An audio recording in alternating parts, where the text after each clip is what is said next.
I froze as my eye twitched. It was summer, and I'd been playing outside. My parents were smoking inside, and I'd wandered into the woods. The twitching grew stronger, pounding in my eye. I stopped and saw it, a bear trap hidden in the brush. If I'd taken one more step. Years later, it happened again, this time at a friend's house. The twitching warned me of a hidden ditch. But the third time, it was different. I was at another sleepover, and the twitching started. This time, it saved me from something far worse. Was I lucky, or is something watching me? I stepped into Cycle Meat Burgers, a place that appears only when hunger is unbearable. The warm lights and aroma were deceiving, too perfect. Vanessa, the waitress, had skin like melted wax and eyes that pierced through me. I ordered a burger despite my unease. As I waited, a piercing pain drilled into my temples. The waiter, with a frozen smile, brought my meal, his eyes wide open and dry. "Enjoy your meal," he whispered, his voice disconnected from his lips. The burger tasted metallic, leaving a strange aftertaste. When I tried to leave, the waiter blocked my way, his hand cold and rigid. "Would you have stayed to taste the rest of the menu?" "You look so lovely," came the voice from the shower drain. Noah stood frozen, heart pounding.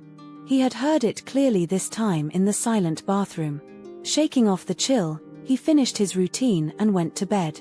But sleep wouldn't come. There was that sound again, scratching within the walls. He dismissed it as neighbors working. Hours passed, and he gave in, returning to the bathroom. "Here you are. I've missed you," whispered the drain once more.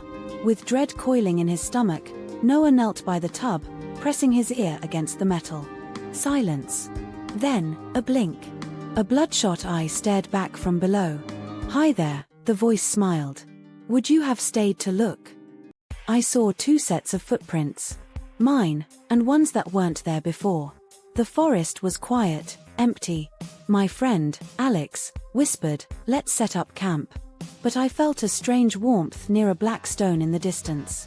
As we approached, the trees whispered back. We shot 2 squirrels, and their taste was sweet, tender. But with each bite, the warmth weakened. Alex looked at me, concerned. "You think they're sick?" he asked. The trees rustled again, louder this time. Were we the hunt, or the hunted?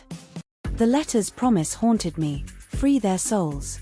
It was an old, dust-covered note addressed to my boss, tucked behind a loose floorboard in his office. The room had always felt colder than it should, like shadows clinging to the walls. As I read on, I noticed the dates, all matching the days when missing persons were reported. And then, there was my name next to tomorrow's date. I rushed to confront my boss, but I found him at his desk, asleep, or so I thought.